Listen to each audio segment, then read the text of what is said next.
trois questions. On a essayé de faire dans chaque question restituer. Donc la première,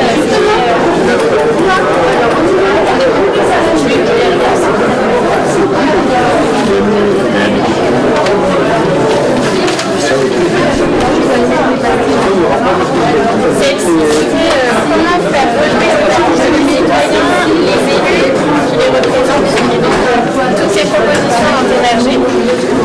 Après, vous avez mis, ça faisait suite à la question, pensez-vous qu'il serait souhaitable de réduire le nombre de parlementaires, donc députés et sénateurs, et pensez-vous que nous réduire le nombre des autres élus? Ensuite, la question 10 portait sur la présence du gouvernement. Est-ce qu'il faut le reconnaître et comment, de quelle manière?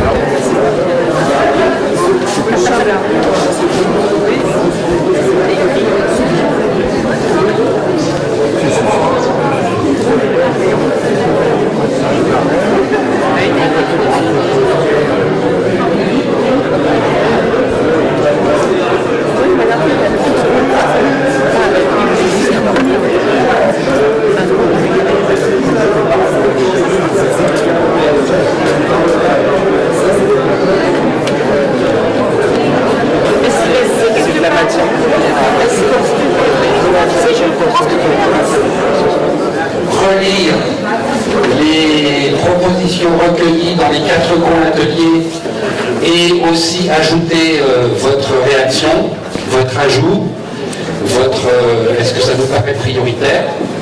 Donc ça donne un panorama bien sûr un peu court de ce qui peut être exprimé ici à Guerre.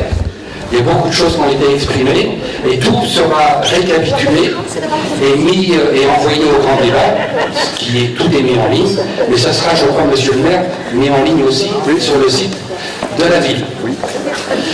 Donc merci à ceux qui ont participé à ces 2 heures. Merci aux animateurs et secrétaires qui se sont astreints à favoriser l'écoute mutuelle et la parole de tous, et le recueil des propositions. Je vais d'ailleurs leur demander aux uns et aux autres, si vous voulez bien, de donner le ressenti sur cet exercice citoyen et la façon dont ils ont pu aborder le débat. Est-ce que ça s'est passé dans une ambiance citoyenne, d'écoute? Voilà, réaction. Vous étiez secrétaire de l'atelier transition. Alors, bon, j'en profite parce que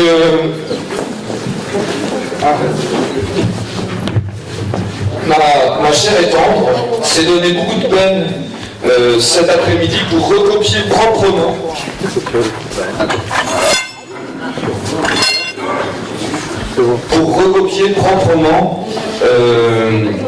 des questions avec lesquelles on voulait venir ce soir, pas de façon cachée, de façon tout à fait ouverte, au nom du collectif des Gilets jaunes de Ploermel, puisque, à notre avis, ces soirées du grand débat sont organisées en réponse à la crise sociale et politique qui a démarré au mois de novembre, sous l'impulsion donc du mouvement des Gilets jaunes.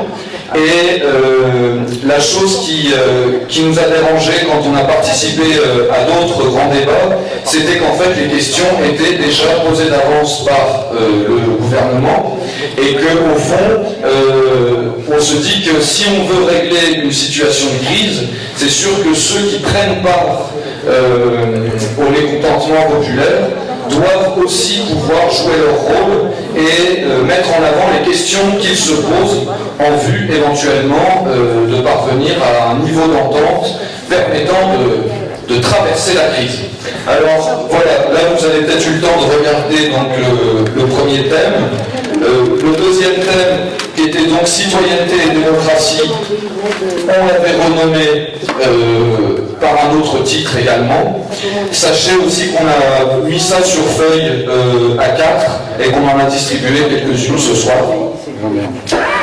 Voilà. Alors, comme on a abordé la question pour la transition écologique dans le cadre d'un atelier. Je me permets là juste de dire les questions qu'on se posait dans les 3 autres domaines de questionnement. Alors, la première question, c'était l'esprit patriotique a-t-il encore du sens aujourd'hui? La deuxième question, peut-on encore être fier de vivre en France? Si oui, comment le rester? Sinon, comment le redevenir? Troisième question, le régionalisme qui tente de maintenir cette fierté patriotique au niveau régional doit-il être pris au sérieux? Sinon, ne faut-il pas accepter que la France finisse à son tour par se fondre dans l'Europe? J'ai bientôt fini. Quatrième question, faut-il sortir de l'Europe, oui ou non? Si oui, ne faut-il pas rendre à nos régions une plus grande part d'autonomie ou de souveraineté? Voilà pour le deuxième point. Je vais assez vite parce que je sais que normalement c'est pas ça qu'on attendait de ma part. Alors la question des finances et dépenses publiques, on l'avait renommée la juste redistribution des richesses. Premier point, est-il encore normal de considérer que les plus riches doivent reverser une partie de leur richesse aux plus pauvres? Deuxième question, doit-on s'opposer clairement aux politiques libérales et néolibérales qui, d'accord de libre-échange en accord de libre-échange, sacrifient les services publics de tous les pays au profit exclusif des intérêts capitalistes des multinationales? Troisième question, est-il désormais nécessaire de repenser la démocratie à l'encontre du libéralisme et quel sort faudrait-il réserver alors aux partis politiques et aux rituels du vote? Quatrième question, doit-on, oui ou non, recourir à un référendum? Si oui, comment procéder à son élaboration? Et enfin, la question du bien commun à l'échelle mondiale. On s'est dit que ce n'était pas présent dans les questions apportées par le gouvernement. Donc on s'est permis même de remplacer un autre thème. Voulons-nous continuer à défendre l'idéal républicain du bien commun? C'est-à-dire l'idéal donc de la chose publique qui vient du latin res publica. Deuxième question, dans le respect de la diversité des cultures et des civilisations, serions-nous prêts à élargir cet idéal par-delà la vie nationale, en essayant de faire converger le bien commun des Français et celui de l'humanité? Troisième question, en quoi consiste le bien commun de l'humanité? Ne se limite-t-il pas à ce que nous procure la nature et à la liberté des peuples à disposer d'eux-mêmes? Quatrième question, est-il légitime ou simplement recevable que toutes les questions qui précèdent témoignent ultimement d'un même souci fondamental pour l'éducation et l'avenir de nos enfants? Alors je vous remercie au passage d'avoir laissé la parole à des gens qui venaient, qui n'étaient pas prévus forcément pour ça, donc merci. Et je passe la parole à Monsieur le maire. Pour répondre à vos propositions, comment fait-on si des gens veulent répondre à ces questions, on vous les envoie? Alors, dites-nous. Oui, alors c'est tout à fait possible en fait de nous retrouver dans le lieu dans lequel se retrouvent les Gilets jaunes à Ploërmel, donc rue du 8 mai 1945. Et pour les adeptes des nouvelles technologies, ce qui n'est pas mon cas, sachez aussi qu'il y a donc un gilet jaune Ploërmel sur Facebook où il y a des gens qui se chargent de relayer les communications. Merci. Voilà. Donc à chacun de rebondir. Donc je vais poursuivre. Ceux qui ont été animateurs, vous avez peut-être une remarque sur l'atelier transition, comment ça s'est passé? Non, je pense que ça s'est plus ou moins bien passé, à part un monsieur, je ne trouve plus, qui avait l'air mécontent, voilà. Qui avait l'air mécontent de la manière dont se serait plus ou moins accaparé l'atelier. Ah, peut-être, j'ai pas vu. Au moins, monsieur a au moins eu l'honneur et le courage de venir en discuter. Voilà, La parole a été monopolisée par 4 personnes. Bon, je veux bien. La mauvaise. Non, vous pouvez parler. Bon, allez, on lance chacun. Bien orienté. On a eu droit à des témoignages intéressants et à des choses intéressantes qui se passent à Augan. C'était intéressant de le savoir. Maintenant, il y a eu d'autres interventions qui étaient, bon, disons, bien orientées et qui pouvaient laisser d'autres sur leur fin. D'accord. Merci. Alors vous étiez secrétaire de l'atelier organisation de l'État. Oui. Donc nous, on a été assez dociles, on a répondu aux questions. Les gens étaient participatifs, assez étonnamment. S'il y en a que 4 qui ont participé dans notre groupe, nous, je crois que presque tout le monde a pris la parole. On n'était pas tous d'accord, évidemment, mais je trouve que c'était très intéressant de se retrouver et qu'on multiplie ce genre de choses, je trouve ça génial. Voilà, on avance ensemble, en fait, je trouve ça bien. Voilà, je rejoins ce que disait Madame le secrétaire. Je rajouterais qu'en effet, le temps imparti était court, mais il a permis aussi, avec ce rythme-là, de sortir la substantifiquement elle aussi des interventions et d'aller à l'essentiel. Donc ça, j'ai trouvé ça un petit peu dur au début. Finalement, ce timing-là serré était assez bénéfique. On est plus productif en fait. Et vous avez même fait voter les participants. Exactement, oui, bien sûr. Et encore. Alors à l'atelier démocratie et citoyenneté, Oui, et la secrétaire à côté, on a fait une discussion à la voix. Nous, c'était assez libre, chacun a pu s'exprimer. C'est vrai qu'on a un peu plus mis de temps sur les questions qui étaient ouvertes et non pas les questions fermées sur, par exemple, la prise en compte du vote blanc ou l'initiative du référendum au niveau national et local. On s'est attardé aussi sur le rôle des élus et puis comment faire renouer les citoyens avec leurs élus, qu'ils soient locaux, régionaux ou départementaux, et même aussi les élus, donc on a bien évidemment parlé de la réforme constitutionnelle avec une dose de proportionnelle qui sera intégrée et puis la réduction du nombre de parlementaires, donc à savoir les députés et les sénateurs. D'accord.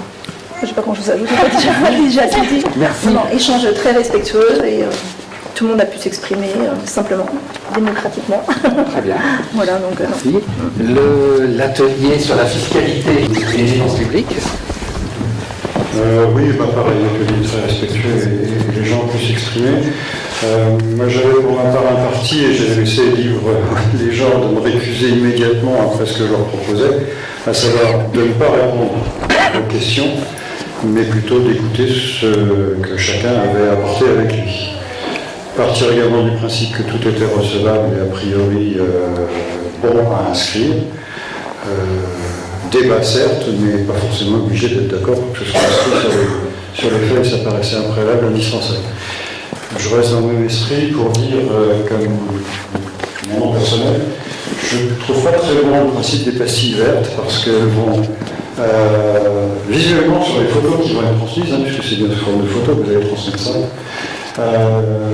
mettre l'accent sur certains points plus que d'autres, donc prioriser c'est faire un tri. Ça me paraît pas bon.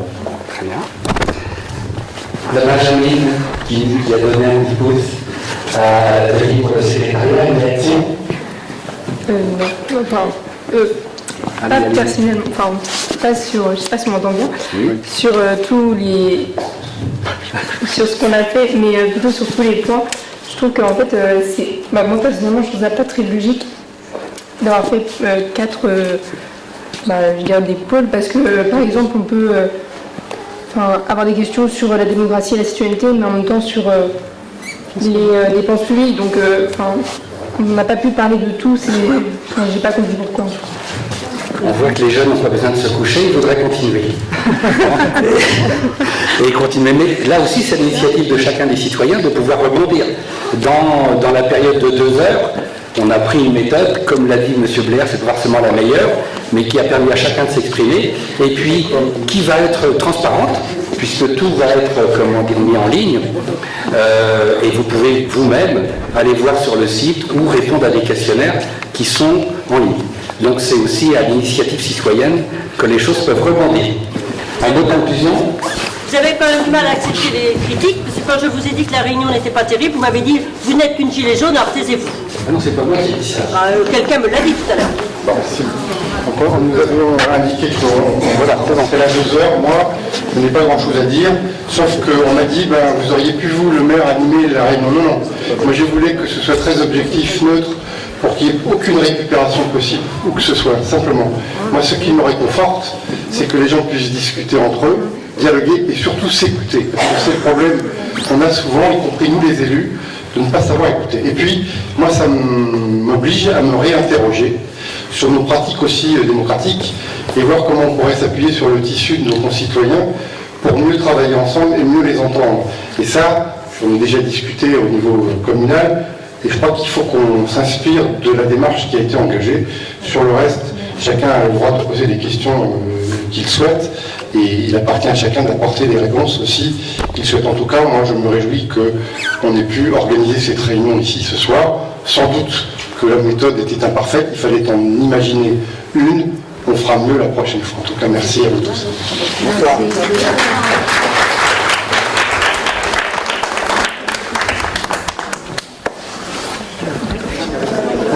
Sur une ville centre. On a 3 ex-chefs de canton avec qui on travaille pour développer la proximité encore. Ça ne voulait pas. Sinon, on aurait pu Qu'est-ce que vous gérez à ce niveau-là? L'assainissement non collectif, l'environnement, quand est-ce que vous allez obliger les paysans à replanter au bord des routes? Mais ça, c'est pas... Vous avez des directives? Non, on ne va pas donner des directives. On peut insuffler des choses en disant des préconisations. Mais nous, on n'a pas la main. Quand je regrette ici, c'est que les parlementaires qui ne viennent pas, ils devraient venir. C'est eux qui votent la loi, c'est eux qui contrôlent le gouvernement. Et moi, je suis convaincu comme beaucoup qu'il y en a trop, des chers. Il y en a trop, alors là, je suis pas sûr. Mais par contre, il faut qu'ils aient un lien avec le territoire. Moi, sur l'histoire du cumul, là, ils m'ont cumulé un parlementaire qui n'est qu'à Paris, il ne connaît rien.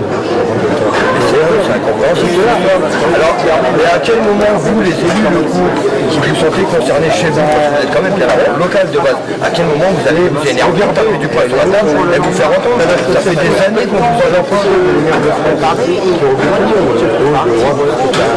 Il y a eu des révolutions. Mais quand est-ce que vous passez sur la loi est-ce que vous avez conscience que si 10 gilets jaunes de Bretagne, on est rentré au titre des gilets jaunes à l'Assemblée nationale devant 17 députés en tapant du poing sur la table. Et vous, élus, maire, vous êtes infoutus capable de faire ça? Vous êtes incapable de rentrer à l'Assemblée nationale, mettre le poing sur la table? On l'a fait nous, 10 gilets jaunes, des pauvres citoyens, sans aucun statut, ni associatif, ni syndicaliste, ni rien. 10 gilets jaunes, rentrer dans l'Assemblée nationale, devant 17 députés, on a tapé du poing sur la table. Et vous, vous n'êtes pas capable de le faire, alors pourquoi vous faites la politique des partis? Donc chacun se tire la bourre. Et vous avez déjà sa couverture, quoi. Oui. Et bien alors tirez la vôtre. Ce n'est pas le même. Et c'est même pas tirer la couverture que de faire représenter ce pourquoi vous avez été élu quand même. Aux directives préfectorales. On vous a élu pour ça, donc après la responsabilité des maires, c'est eux qui l'ont. Vous avez fait intégrer ça. Si tu désobéis aux directives. Sur la loi NOTRe, là, ça nous a été imposé. Qu'est-ce qui va se passer si vous n'obéissez pas? On va vous mettre dehors? Est-ce qu'il vaut pas mieux des fois se faire foutre dehors que de faire de la merde? Il y a moins de gens à vouloir tous voter. Nous, on demande la loi du poulailler. Est-ce que justement, alors faites en sorte que ça continue. C'est là qu'il faut taper le poing sur la table pour vous faire mais reconnaître. Tout simplement. J'étais conseiller municipal à Canon. On a eu le problème sur un poulailler. On est à l'unanimité. Beaucoup plus. Parce que l'État a un pouvoir colossal, le préfet, vis-à-vis de nous. On ne peut rien gérer à l'échelle nationale dès lors qu'on n'a pas commencé par l'échelle locale de toute manière. C'est le même principe que dans le commerce, c'est ce qu'on appelle le système escargot. On part d'un point et on va l'escargot. Qu'on fasse au plus près. Sinon on laisse à notre échelle, comment expliquez-vous que vous ne le faites pas vous à votre échelle? Ça veut dire quoi? Que le citoyen est 3 fois moins contre le maire finalement? On a élu quelqu'un pour nous représenter, pour prendre notre parole et pour faire remonter notre parole. On ne remet pas en cause vos fonctions ou le reste. On sait que les 3 quarts des maires essayent malheureusement malgré tout, ils essayent de faire remonter, ça ne marche pas, on les entend pas là-haut. On a même entendu les députés qui eux-mêmes le disent, on n'est pas entendu là-haut. Mais à un moment donné, quand est-ce que ça bouge? Donc là-haut, ils ont tout le pouvoir. Donc en fait, vous ne servez à rien. Donc autant qu'on fasse en sorte de vous verrez si vous ne servez à rien. La maire, on paye des impôts pour vous payer quand même. Sur certaines compétences et interventions, il a plus de pouvoir que les députés. Les députés, c'est des godillots, enfin, quel que soit les partis. Merci, on l'a vu à l'Assemblée. Ils suivent. Et on leur interdit même, on leur dit attention, si vous votez pas comme ça, avec deux arbres, nous on a quand même un peu plus de liberté, localement. Ah, mais est-ce que c'est de la liberté ou de la fierté qu'il vous faut? Parce que moi, si j'avais un minimum de fierté, moi si j'avais de la fierté, je dirais, ben écoute gamin, S'il n'y a que ça pour s'attendre, et fous-moi dehors, puisque de toute manière ma fonction elle est inaccessible, je n'ai pas le droit de faire valoir ce que je dois faire valoir, donc pour faire ça, j'aime autant rentrer chez moi et démissionner. Voilà. Ça, je repartirai avec mes couilles de ma famille. Je dis pas le contraire, il y en a, je suis d'accord. Et de manière non doctrinaire et en essayant de... Il va peut-être falloir taper du poing sur la table à un moment donné et faire valoir vos droits, et faire valoir ce pourquoi vous êtes là et ce pourquoi vous avez vu. Et là, pour l'instant, je suis désolé, vous, alors, si on vous dit, engagez-vous. Si on vous dit, engagez-vous. Pourquoi pas? Moi, pour ma part, je n'y connais rien en politique. Je n'y connais rien en municipalité. Je vais pas lancer un truc que je connais pas, mais tout ça prend. On est d'accord, tout ça prend. On a même pour le révocation, on en a rien.